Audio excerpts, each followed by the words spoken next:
So I actually did something that may surprise you the other day. I made my way all the way to Greenpoint. And I don't usually make it that far, and it is not the easiest place to get to from the Upper East Side, but I went because I was curious and there were some things I needed to do there that only the hipsters could host. So I went to Greenpoint, and I found just what I needed, and I was shocked because I hadn't been there in about 4 or 5 years. Does anyone here live there? Anyone been recently? You live over there? Yeah, you've been recently. So it's different, right?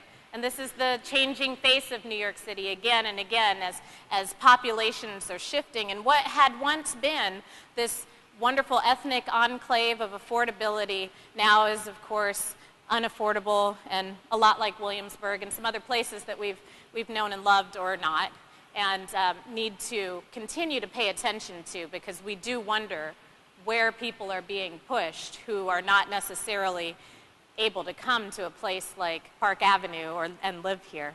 And those neighborhoods are getting smaller and smaller, right? But anyway, so I headed over to Greenpoint, which is not a place that has a lot of people who look like me. So already I was noticing that in the way that one does when they're alone in an ethnic group. And I walked the streets of Greenpoint, lost because I was trying to find this place I was going to. And I stumbled upon a church that I have known named the Greenpoint Reformed Church. And it's just a few blocks from the water. It's on Milton Street. And it's a Dutch Reformed church, very historic for that neighborhood. Many Dutch Reformed churches used to be here, and it's one of the ones that still stands. And of course, whenever I see a Dutch Reformed church as a black person, it makes me think of some of their history with apartheid. But obviously, this church was doing something different because they had a very surprising sign out in front. And it said, "Black Lives Matter." And I thought, well, this is a bold statement here in Greenpoint. I wasn't expecting to see it, and it made me feel good. And it does make me feel good in the little places where I see people say, you know what, your life matters. And there are some places where this is just as natural to say as apple pie. Of course, Black Lives Matter. And there are people who will get that, of course, if we say that Black Lives Matter, it's not that we're saying only Black Lives Matter. And if we say Black Lives Matter, it is just as if I said to you, your life matters. And you're over there not going to say, well, why didn't you tell me my life matters, right? I hope, right? If you did, we would all be able to sort of acknowledge that it's something else going on within you, right? But somehow now this has turned into this national movement where some people say, yes, your life matters, and other people say, it only matters if we erase the part that calls you black. Now all lives matter. Or, if you're like the Greenpoint Reformed Church, which is, by the way, on its 4th sign, then you're dealing with someone who's going to take the time to find some black paint that just matches the font and a paintbrush that is exactly the same width as the font that was printed on the sign. And they're going to find the right kind of paint that has the stickiness and viscosity to stick to that slippery canvas. And they're going to deface that sign and say, Black Lives Matter. One of the times what they painted was, comma, so support cops. As if saying that Black Lives Matter means that you don't support the police, which is, by the way, an agenda to make sure nothing changes. If we can't be in conversation, if all of a sudden I say, you know what, my life matters, and that automatically turns into some sort of statement of hatred towards the police, when, by the way, I would love to love the police. I love good police. I want the police to protect me too. Wouldn't that feel wonderful if I could make a phone call for a moment of distress and believe that the police would come and help me and maybe I wouldn't get killed? We are in a moment in our country where many black people, brown people, are worried that that is not the case. And so if I were to make the affirmation that my life matters, or if you were to say to me, your life matters, Kaji, I'm not taking away from that. I'm not taking away from wonderful policing. What I am taking away from, I hope, is the moment where we start to say that, well, people are dying because they deserved it. If only he had, if only she hadn't, etc. Something has to change. And they say justice is blind. They say justice is blind, but blind justice does not yet exist. And I think that is one of the points that Jesus is getting at in this parable today, as he talks about an unjust judge. Now notice, Jesus doesn't accidentally pick out images. He pointed out, and he decided to talk about an unjust judge, I think, because everybody he would have been talking to would know of one. That there was such a system of injustice that immediately Jesus knew that people would be able to call this guy to mind. Oh, we know that guy. We've seen his courtroom. We've been in there. We've seen people looking for justice and getting locked away for unpaid parking tickets. We've seen people who are repeat drug offenders, who are stuck in jail, not with treatment, not with any care, but locked away. We've seen those unjust judges who, unlike other people in the courtrooms near them who listen to immigrants with stories of compassion, that this one guy, we know him, he hears people's tales of oppression and danger and violence in their home countries and doesn't give a you-know-what and sends them back. Deportation order, get on out of here, right? So we know, and Jesus knew that we would know exactly this guy, or it could be a woman, this person, it wouldn't have been a woman then, this person who would have felt this way. And so Jesus says, here's this unjust judge, and you know the guy, he's like, I don't care about anyone, I don't even care about justice, but I'll go ahead and listen to this persistent, annoying widow who just keeps coming at me with her issue. Now, who is the widow in our tale as Americans? Who's the one who keeps on knocking at the judge's door? Who is the one who is at the protest in the courtroom or just outside of the courtroom, as we did in the Jericho walks at the immigration courts? Again and again, we would walk around and say, you know what, immigrants' lives matter. It was before the Black Lives Matter movement.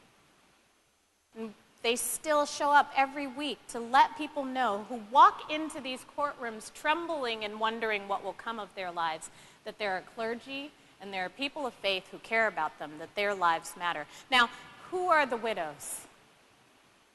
Who are the mothers who have lost their sons, who somehow now, and daughters, who have somehow now had to turn into movement spokespeople, as articulate as can be, who have to, in the 30 seconds that the news will put their voices on the air, grab at your heartstrings and make you care and maybe make this country say enough is enough? Who are the widows?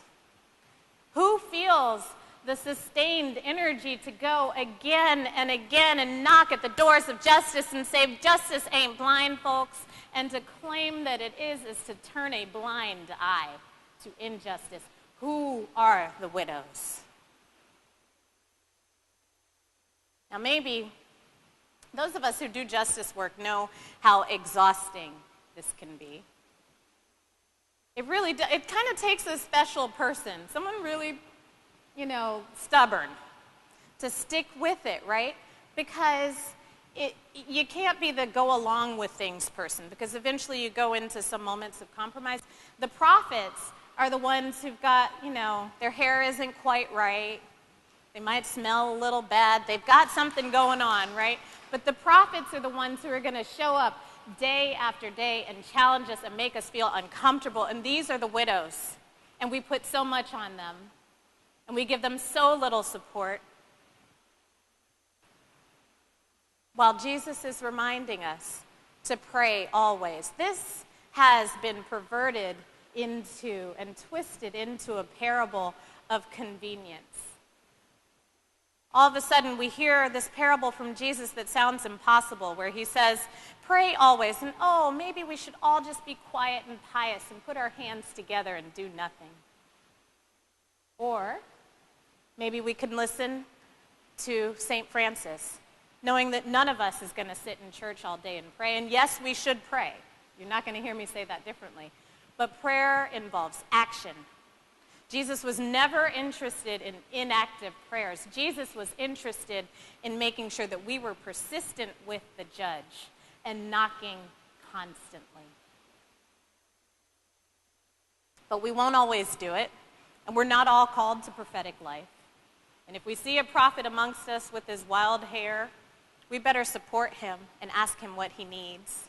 Or if we see a prophet amongst us who maybe is a little bit off, but you know she is touched by God and that she is called to preach and to serve, maybe ask her what she needs in this moment.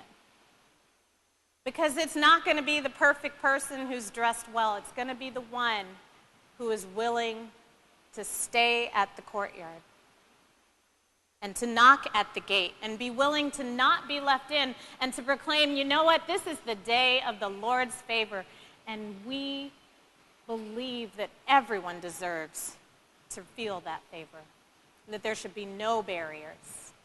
Now,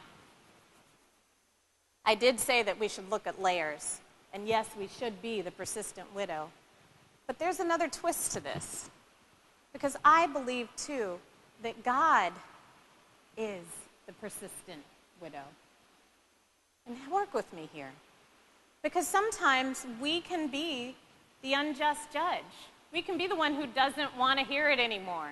We can be the ones who are just tired of being pushed and tired of being driven in directions we don't want to go. And God sometimes will come and will always, come and knock at the door and say, listen, you matter. You matter. You matter. You think it's okay, this position you find yourself in. You will find ways to even normalize your own oppression, people. You'll say, oh, they deserve it. I deserve it. I haven't worked hard enough.